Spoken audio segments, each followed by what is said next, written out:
कुछ सपने इतने बड़े होते हैं कि उन्हें पूरा करने के लिए तुम्हें अपने आप को तोड़ देना पड़ता है, फिर से बनाना पड़ता है, एक नया इंसान बनना पड़ता है।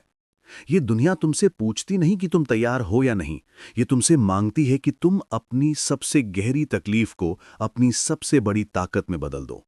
और जिस दिन तुम ये समझ जाते हो कि दर्द सिर्फ दर्द नहीं, बल्कि एक दरवाजा है, उस दिन तुम्हारा असली सफर शुरू होता है। नेपोलियन हिल ने अपनी पूरी जिंदगी एक ही बात समझाने में लगाई, ग्रेटनेस का कोई शॉर्टकट नहीं होता। लेकिन उन्होंने ये भी कहा, ग्रेटनेस का रास्ता भी कोई जादू नहीं है, वो एक सच है, एक फॉर्मूला है, एक कीमत है जो तुम्हें चुकानी पड़ती है। और वो कीमत है सैक्रिफाइस, ट्रांसफॉर्मेशन, पेन। दुनिया के सबसे सक्सेसफुल लोग वो नहीं थे जो सबसे ज्यादा टैलेंटेड थे, वो थे जो सबसे ज्यादा विलिंग थे।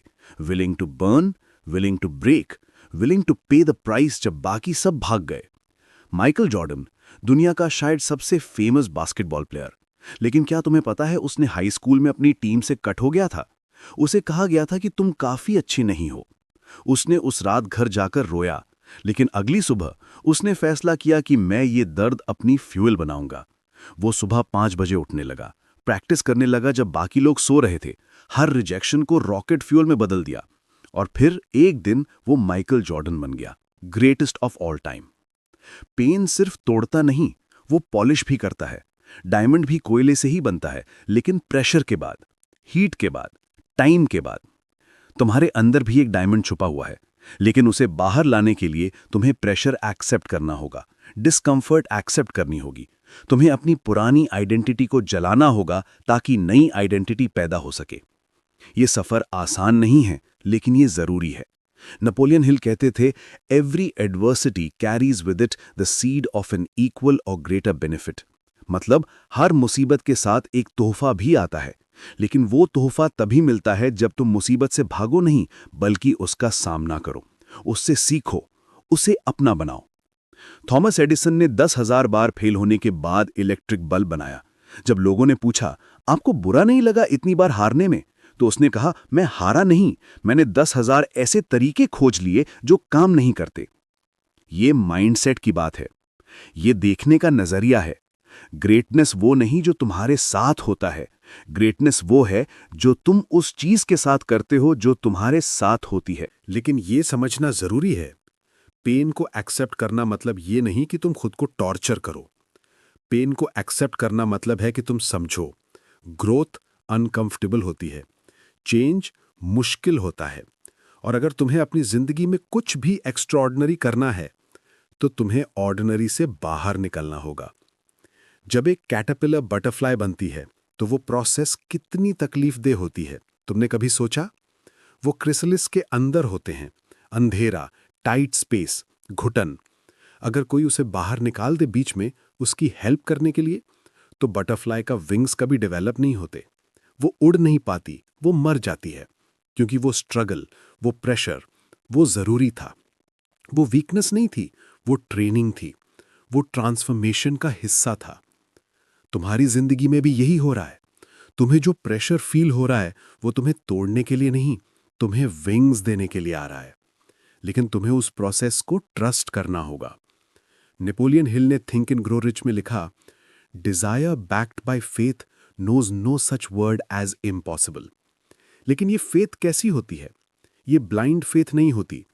ये फेथ होती है जो एक्शन से पैदा होती है, जो कंसिस्टेंसी से बनती है, जो बार बार उठने से मिलती है।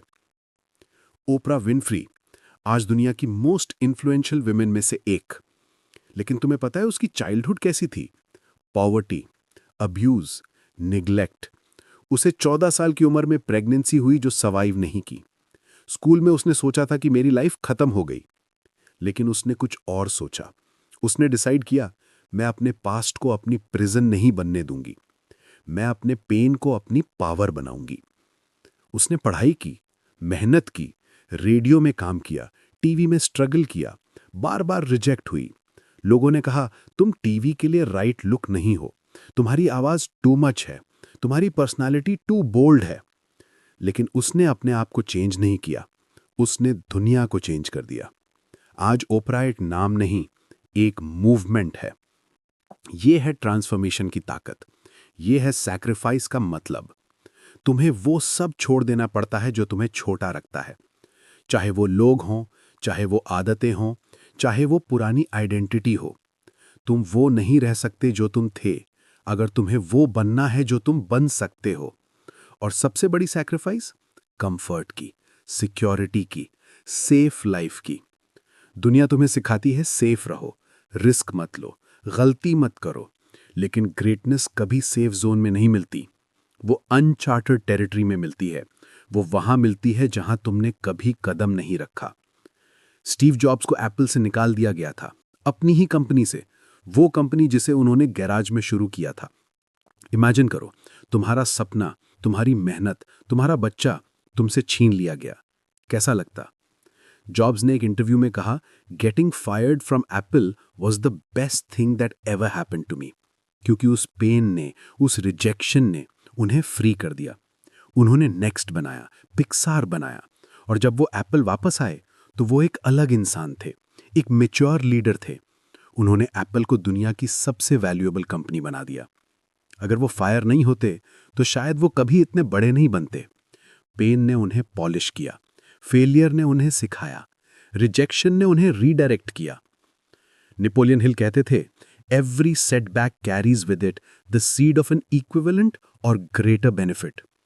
लेकिन ये सीड दिखता नहीं है पहले, ये तब दिखता है जब तुम जमीन में खुदाई करते हो, जब तुम अपने ईगो को साइड में रखते हो, जब तुम कहते हो ठीक है ये हुआ, अब मैं इससे क्या सीख सकता हूं।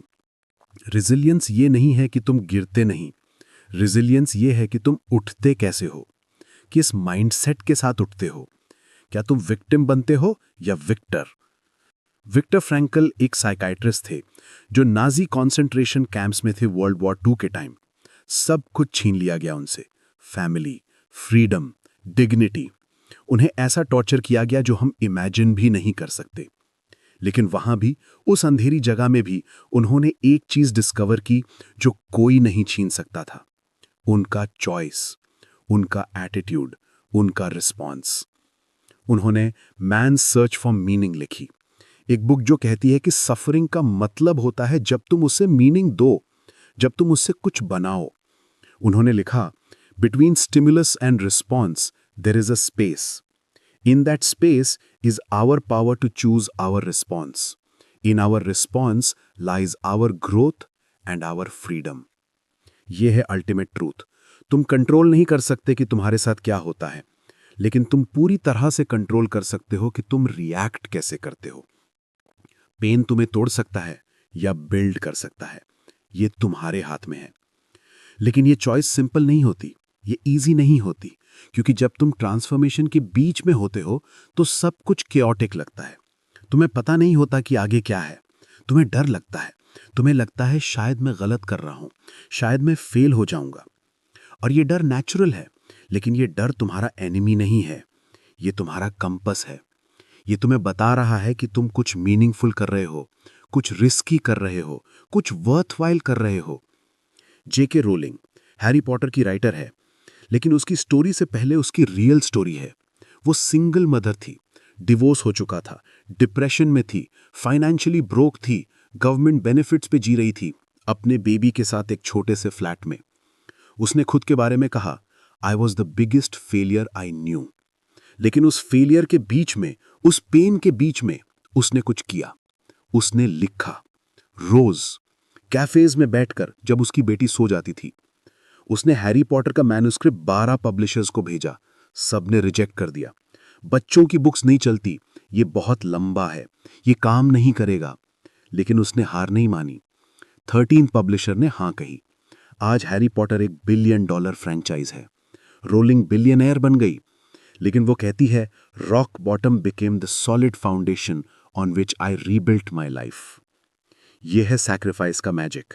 जब तुम अपनी सबसे बुरी जगह पे होते हो, जब तुम सोचते हो सब खत्म हो गया, वहां से तुम्हारी रियल जर्नी शुरू होती है। क्योंकि अब तुम्हारे पास कुछ करने के लिए नहीं, बल्कि सब कुछ करने के लिए रीजन होता है। तुम्हारे पास लूज करने को कुछ नहीं बचता, तुम्हारे पास सिर्फ गेन करने को सब कुछ होता है। नेपोलियन हिल ने एक कॉन्सेप्ट दिया, डेफिनेटनेस ऑफ पर्पस। मतलब तुम्हें यह पता होना चाहिए कि तुम क्या चाहते हो, crystal clear, no confusion, no doubt. लेकिन पर्पस तब क्लियर होता है जब तुम अपने पेन को फेस करते हो, जब तुम अपनी वीकनेसेस को एक्सेप्ट करते हो, जब तुम कहते हो हाँ मैं यहाँ हूं, ये मेरी रियलिटी है, लेकिन ये मेरी डेस्टिनी नहीं है। पर्पस का मतलब ये नहीं कि तुम्हें सब पता है। पर्पस का मतलब है कि तुम्हें एक डायरेक्शन पता है, एक नॉर्थ स्टार है जो तुम्हें गाइड कर रहा है। चाहे रात कितनी भी अंधी हो, तुम जानते हो किस तरफ जाना है। इलॉन मस्क, लव हिम और हेट हिम, लेकिन उसकी जर्नी देखो। उसने पेपैल बनाया, फिर सब कुछ, ऑलमोस्ट एवरीथिंग टेस्ला और स्पेसएक्स में लगा दिया। 2008 में दोनों कंपनीज फेल होने वाली थी। उसके पास एक चॉइस था, एक कंपनी बचाओ या दोनों को डूबने दो। उसने सब पैसा दोनों कंपनीज में लगा दिया। फ्रेंड्स ने कहा पागल हो गए हो, तुम सब कुछ खो दोगे, और ऑलमोस्ट खो दिया। लेकिन उसने नहीं छोड़ा, क्योंकि उसका पर्पस क्लियर था। ह्यूमैनिटी को मल्टी प्लैनेटरी बनाना है, इलेक्ट्रिक व्हीकल्स को मेन स्ट्रीम बनाना है। आज टेस्ला दुनिया की मोस्ट वैल्यूएबल कार कंपनी है। स्पेसएक्स रॉकेट्स को रीयूज कर रहा है, वो काम कर रहा है जो नासा भी नहीं कर पाया। ये थी सैक्रिफाइस, ये थी रिस्क, ये था पेन, लेकिन ये नेसेसरी थी। लेकिन सैक्रिफाइस सिर्फ फाइनेंशियल नहीं होती, वो इमोशनल भी होती है, मेंटल भी होती है, सोशल भी होती है। जब तुम अपने ड्रीम्स के पीछे भागते हो तो लोग समझते नहीं। तुम्हारे दोस्त कहते हैं प्रैक्टिकल बनो, तुम्हारा फैमिली कहता है सेफ ऑप्शन लो, सोसाइटी कहती है ये रिस्क क्यों ले रहे हो। और ये सबसे मुश्किल हिस्सा है, क्योंकि तुम चाहते हो कि लोग तुम्हें सपोर्ट करें, तुम चाहते हो कि लोग तुम पे बिलीव करें, लेकिन ज्यादातर टाइम तुम अकेले होते हो, सिर्फ तुम और तुम्हारा vision. Muhammad Ali, greatest boxer of all time, लेकिन उसकी सबसे बड़ी फाइट रिंग के बाहर थी। जब उसने वियतनाम वॉर के अगेंस्ट स्टैंड लिया, जब उसने कहा I ain't got no quarrel with them Vietcong, उसका बॉक्सिंग लाइसेंस छीन लिया गया, उसका टाइटल छीन लिया गया, उसकी पीक ईयर्स 27 से 30 बर्बाद हो गई। मीडिया ने उसको विलन बना दिया, गवर्नमेंट ने उसके अगेंस्ट केस कर दिया, लेकिन उसने अपने प्रिंसिपल्स नहीं छोड़े, उसने अपनी इंटेग्रिटी नहीं बेची। उसने कहा मैं वो नहीं करूंगा जो मेरे कॉन्शियंस के खिलाफ है, चाहे मुझे सब कुछ खो देना पड़े। और लोगों ने उसे पागल कहा, ट्रेटर कहा, लेकिन आज वो हीरो है, आइकॉन है, लेजेंड है, क्योंकि उसने वो किया जो सही था, ना कि वो जो इजी था। यह है सैक्रिफाइस का असली मतलब। तुम्हें अक्सर चूज करना पड़ता है पॉपुलर होना या प्रिंसिपल्ड होना, लाइक्ड होना या रिस्पेक्टेड होना, कंफर्टेबल होना या करेजियस होना। नेपोलियन हिल कहते थे the ladder of success is never crowded at the top, क्योंकि टॉप तक पहुंचने के लिए जो क्लाइंब करनी पड़ती है वो बहुत कम लोग करने को तैयार होते हैं। वो क्लाइंब लोनली है, वो क्लाइंब पेनफुल है, वो क्लाइंब अनसर्टेन है, लेकिन वो क्लाइंब वर्थवाइल है। तुम्हें अपनी ओल्ड फ्रेंडशिप सैक्रिफाइस करनी पड़ सकती हैं, क्योंकि तुम ग्रो कर रहे हो और वो नहीं। तुम्हें अपने कंफर्ट जोन को छोड़ना पड़ेगा, क्योंकि ग्रेटनेस वहां नहीं मिलती। तुम्हें अपनी स्लीप, अपना एंटरटेनमेंट, अपना इंस्टेंट ग्रेटिफिकेशन सैक्रिफाइस करना पड़ेगा, क्योंकि लॉन्ग टर्म के लिए तुम्हें शॉर्ट टर्म में इन्वेस्ट करना पड़ेगा। कोबी ब्रायंट, एक और बास्केटबॉल लेजेंड, उसने एक फ्रेज फेमस किया, माम्बा मेंटालिटी, मतलब obsessive focus, relentless work ethic, no excuses. Kobe सुबह 4 बजे उठता था। जब बाकी प्लेयर्स 10 बजे प्रैक्टिस शुरू करते थे, तब तक कोबी ऑलरेडी 2-3 घंटे काम कर चुका होता था। उसने अपनी बॉडी को मशीन बना दिया था, अपने माइंड को वेपन बना दिया था। एक बार उसने प्रैक्टिस के बाद ओलंपिक्स में टीम यूएसए के साथ एक्स्ट्रा शूटिंग ड्रिल की, 2 घंटे, रात के 2 बजे तक। कोच ने पूछा क्यों कर रहे हो ये, गेम कल है, रेस्ट करो। कोबी ने कहा क्योंकि बाकी लोग नहीं कर रहे। ये मेरा एज है, ये डिसिप्लिन है, ये डेडिकेशन है, ये डेली सैक्रिफाइस है जो ग्रेटनेस बिल्ड करती है। तुम एक दिन में ग्रेट नहीं बनते, तुम हर दिन थोड़ा बेटर बनते हो, हर दिन थोड़ा ज्यादा सैक्रिफाइस करते हो, हर दिन थोड़ा ज्यादा कमिट करते हो। और वो स्मॉल सैक्रिफाइसेस कंपाउंड होती हैं। जैसे इंटरेस्ट कंपाउंड होता है, वैसे ही तुम्हारा एफर्ट, तुम्हारी कंसिस्टेंसी, तुम्हारी डिसिप्लिन सब कंपाउंड होती है। लेकिन ये जर्नी में सबसे बड़ा चैलेंज ये नहीं है कि तुम कैसे शुरू करो। सबसे बड़ा चैलेंज ये है कि तुम कैसे कंटिन्यू करो। जब रिजल्ट्स नहीं दिख रहे, जब प्रोग्रेस स्लो लगती है, जब लगता है मैं इतना कुछ सैक्रिफाइस कर रहा हूं लेकिन मुझे कुछ मिल नहीं रहा। ये वो फेज है जहां 90% लोग क्विट कर देते हैं। Right before the breakthrough, right before the magic happens. Bamboo का पेड़, चाइनीज बाम्बू, तुमने सुना है इसका स्टोरी? जब तुम इसका सीड प्लांट करते हो तो पहले साल कुछ नहीं होता, दूसरे साल कुछ नहीं होता, तीसरे साल कुछ नहीं होता, चौथे साल भी कुछ नहीं होता। तुम पानी देते रहो, धूप दिखाते रहो, केयर करते रहो, लेकिन ऊपर से कुछ दिखता नहीं। लेकिन फिर 5वें साल वो बाम्बू 80 फीट ऊपर चला जाता है, सिर्फ 6 वीक्स में। तो सवाल यह है कि क्या वो 6 वीक्स में ग्रो हुआ या 5 साल में? जवाब है 5 साल में, क्योंकि वो पहले 5 साल अंडरग्राउंड रूट्स बना रहा था, फाउंडेशन बना रहा था, स्ट्रेंथ गैदर कर रहा था, ताकि जब वो ग्रो करे तो कोई उसे रोक न सके। तुम्हारी जर्नी भी ऐसी ही है। जो तुम मेहनत कर रहे हो आज, शायद रिजल्ट्स अभी नहीं दिख रहे, लेकिन वो अंडरग्राउंड हो रही है। तुम्हारे अंदर एक फाउंडेशन बन रहा है, एक स्ट्रेंथ बिल्ड हो रही है, और जब तुम्हारा टाइम आएगा और आएगा तो कोई तुम्हें रोक नहीं पाएगा। कर्नल सैंडर्स, केएफसी के फाउंडर, तुम्हें पता है उसने अपना बिजनेस कितनी उम्र में शुरू किया? 65 साल की उम्र में, जब ज्यादातर लोग रिटायर हो रहे थे, तब वो शुरू कर रहा था। उसके पास एक रेसिपी थी, फ्राइड चिकन की, और एक बिलीफ था कि ये रेसिपी दुनिया में सबसे बेस्ट है। उसने अपनी कार में अपना प्रेशर कुकर रखा और रेस्टोरेंट से रेस्टोरेंट गया। 1009 बार रिजेक्ट हुआ। सोचो, 1009 बार नो सुनना। क्या लगता होता? हर नो एक छोटा सा डेथ होता है, एक छोटा सा रिजेक्शन, एक छोटी सी पेन। लेकिन 1010वीं रेस्टोरेंट ने यस कहा, और आज केएफसी 150 कंट्रीज में है, 24,000 से ज्यादा आउटलेट्स हैं। अगर सैंडर्स 1008वें रिजेक्शन के बाद रुक गया होता, अगर उसने कहा होता बस इनफ, मैं नहीं कर सकता, लेकिन उसने नहीं कहा। उसने पेन को फ्यूल बनाया, रिजेक्शन को मोटिवेशन बनाया, सैक्रिफाइस को इन्वेस्टमेंट बनाया। नेपोलियन हिल कहते थे, persistence is to the character of man as carbon is to steel. मतलब जिस तरह कार्बन स्टील को मजबूत बनाता है, वैसे ही परसिस्टेंस तुम्हें मजबूत बनाती है। लेकिन परसिस्टेंस ब्लाइंड नहीं होती, वो इंटेलिजेंट होती है।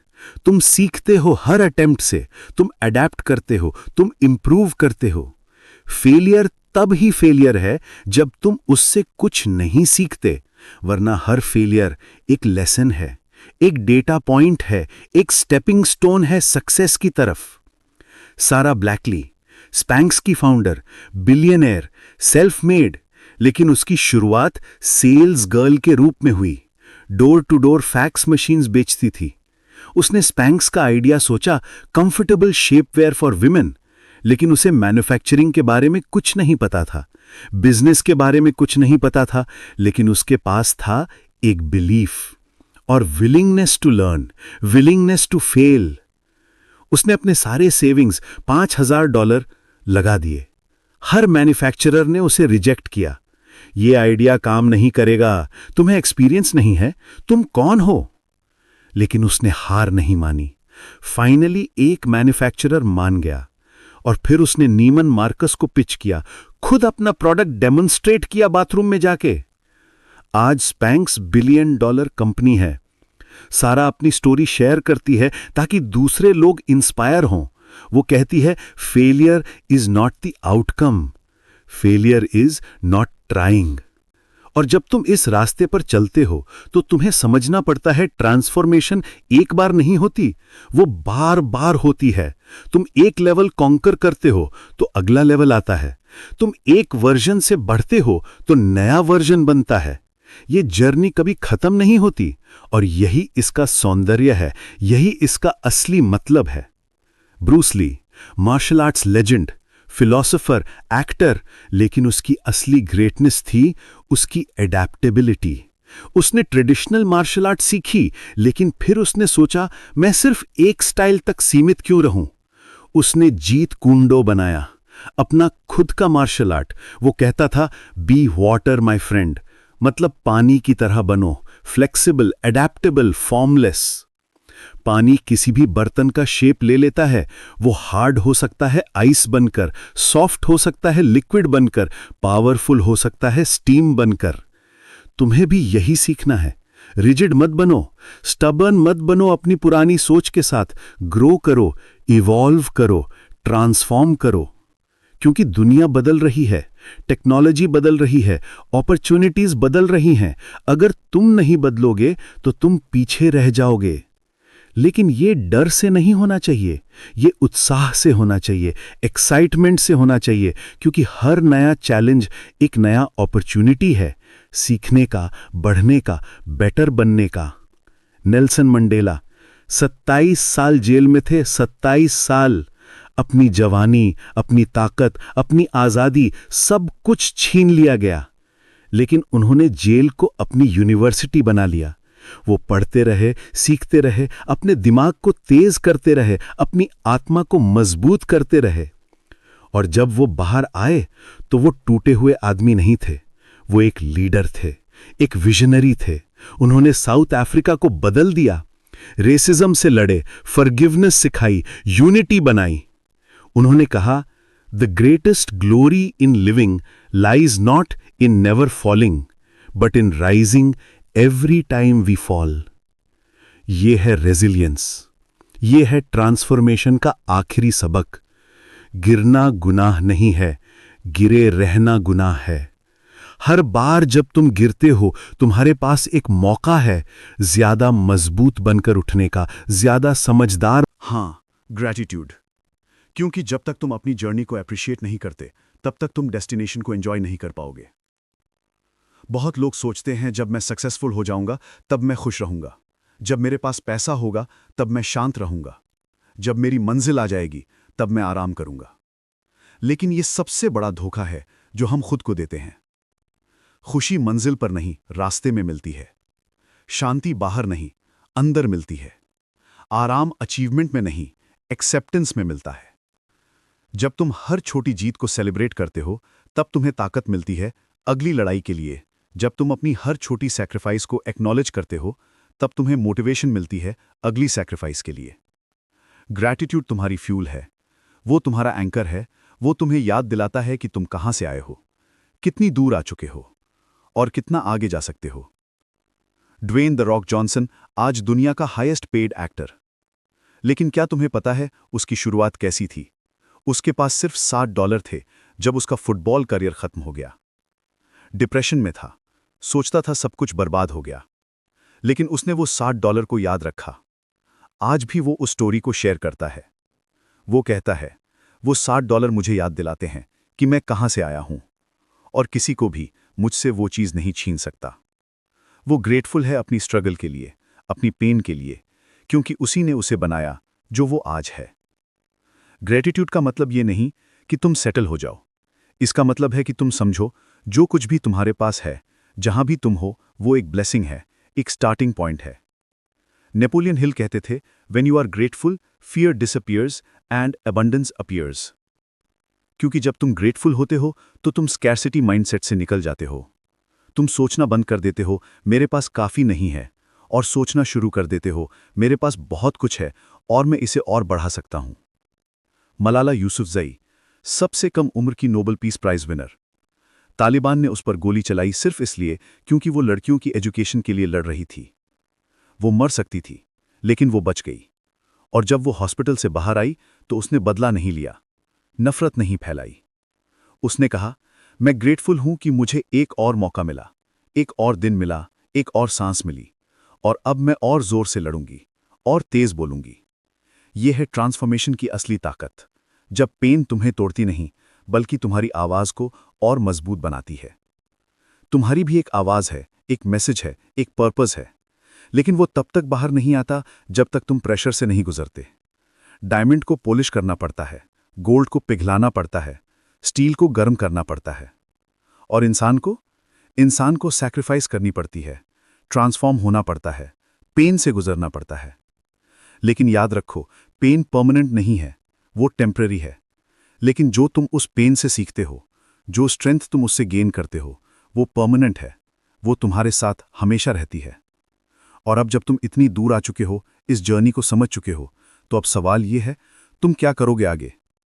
क्योंकि नॉलेज बिना एक्शन के बेकार है, अंडरस्टैंडिंग बिना एग्जीक्यूशन के खाली है, ड्रीम बिना डिसिप्लिन के सिर्फ फैंटेसी है। नेपोलियन हिल ने कहा था, action is the real measure of intelligence. मतलब तुम कितना जानते हो इससे फर्क नहीं पड़ता, फर्क पड़ता है तुम क्या करते हो उस नॉलेज के साथ। हर दिन तुम्हारे सामने चॉइसेस आती हैं, कंफर्टेबल रहूं या चैलेंज करूं खुद को, एक्सक्यूजेस बनाऊं या एग्जीक्यूशन करूं, पुराने वर्जन में रहूं या नए वर्जन में ट्रांसफॉर्म हो जाऊं। और यही चॉइसेस, यही छोटे छोटे डिसीजंस, ये तुम्हारी डेस्टिनी बनाते हैं।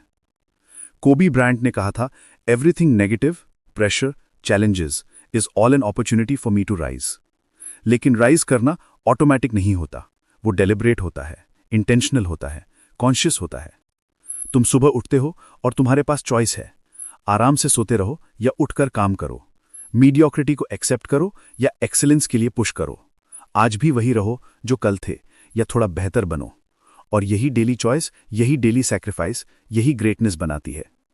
अर्नोल्ड श्वार्ज़नेगर बॉडी बिल्डर से एक्टर बना, एक्टर से पॉलिटिशियन बना। हर बार जब लोगों ने कहा तुम ये नहीं कर सकते, उसने कहा देखो मैं कैसे करता हूं।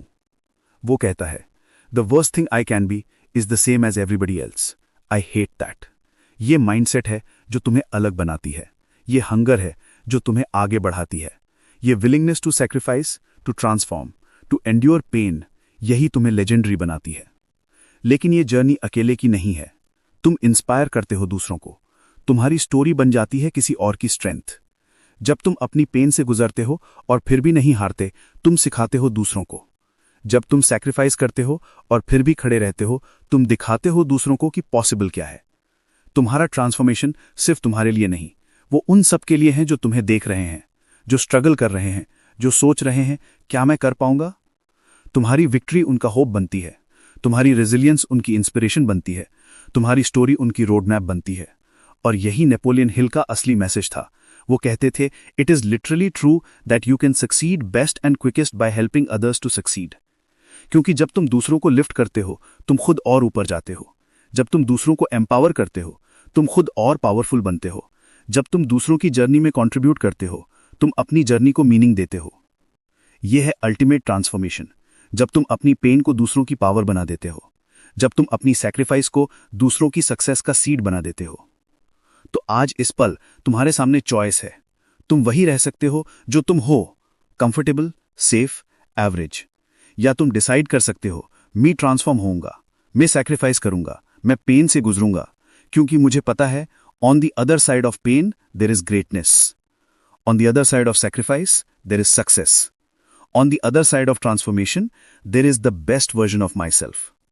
तो अब वक्त आ गया है, वक्त सोचने का नहीं, करने का, वक्त डरने का नहीं, दहाड़ने का, वक्त रुकने का नहीं, दौड़ने का। तुम्हारे अंदर जो आग है उसे जलने दो, तुम्हारे अंदर जो सपने हैं उन्हें उड़ने दो, तुम्हारे अंदर जो पोटेंशियल है उसे फूटने दो। क्योंकि ये जिंदगी एक बार मिलती है, एक मौका मिलता है, और तुम्हें डिसाइड करना है, क्या तुम इसे एवरेज जियोगे या एक्स्ट्रा ऑर्डिनरी बनाओगे। पेन आएगी, चैलेंजेस आएंगे, फेलियर्स आएंगे, लेकिन याद रखना, हर दर्द एक दरवाजा है, हर सैक्रिफाइस एक सीढ़ी है, हर ट्रांसफॉर्मेशन एक बर्थ है। नेपोलियन हिल ने अपनी पूरी जिंदगी एक मैसेज देने में बिताई कि what ever the mind can conceive and believe it can achieve. लेकिन ये सिर्फ सोचने से नहीं होता, ये विश्वास करने से शुरू होता है और ये करने से कंप्लीट होता है। तो आज से नहीं, इस पल से तुम डिसाइड करो, मैं कौन बनना चाहता हूं, मैं क्या करना चाहता हूं, मैं किस लेगेसी को छोड़ना चाहता हूं। और फिर उसके लिए जो भी प्राइस चुकानी पड़े चुकाओ, जो भी सैक्रिफाइस करनी पड़े करो, जो भी पेन से गुजरना पड़े गुजरो। क्योंकि दूसरी तरफ, on the other side of that pain, तुम्हारा असली वर्जन इंतजार कर रहा है। वो वर्जन जो तुम हमेशा से बनना चाहते थे, वो वर्जन जो तुम बन सकते हो, वो वर्जन जो तुम्हें बनना चाहिए। दुनिया तुम्हारा इंतजार कर रही है, तुम्हारी स्टोरी का इंतजार कर रही है, तुम्हारी ग्रेटनेस का इंतजार कर रही है। लेकिन वो तब तक नहीं मिलेगी जब तक तुम उठोगे नहीं, जब तक तुम लड़ोगे नहीं, जब तक तुम खुद को प्रूव नहीं करोगे, पहले खुद को फिर दुनिया को। Pain is the price, greatness is the price. और तुम दोनों के लिए रेडी हो। Go, conquer, become. अगर ये मैसेज तुम्हारे दिल को छू गया, अगर तुम्हें लगा कि ये किसी और को इंस्पायर कर सकता है, तो प्लीज इस वीडियो को लाइक करो, शेयर करो अपने उन दोस्तों के साथ जो स्ट्रगल कर रहे हैं, और हमारे डेली नेपोलियन हिल चैनल को सब्सक्राइब करो ताकि हर दिन ऐसी ही पावरफुल लाइफ चेंजिंग मैसेजेस तुम तक पहुंचती रहें। और नीचे कमेंट सेक्शन में जरूर बताओ तुम्हारी कौन सी सैक्रिफाइस तुम्हें तुम्हारी ग्रेटनेस की तरफ ले जा रही है। तुम्हारी स्टोरी क्या है, क्योंकि तुम्हारे वर्ड्स किसी और को स्ट्रेंथ दे सकते हैं। आओ मिलकर एक कम्युनिटी बनाएं जहां हम सब एक दूसरे को लिफ्ट करें, इंस्पायर करें और साथ मिलकर अपनी अपनी ग्रेटनेस की तरफ बढ़ें। धन्यवाद। Keep rising, keep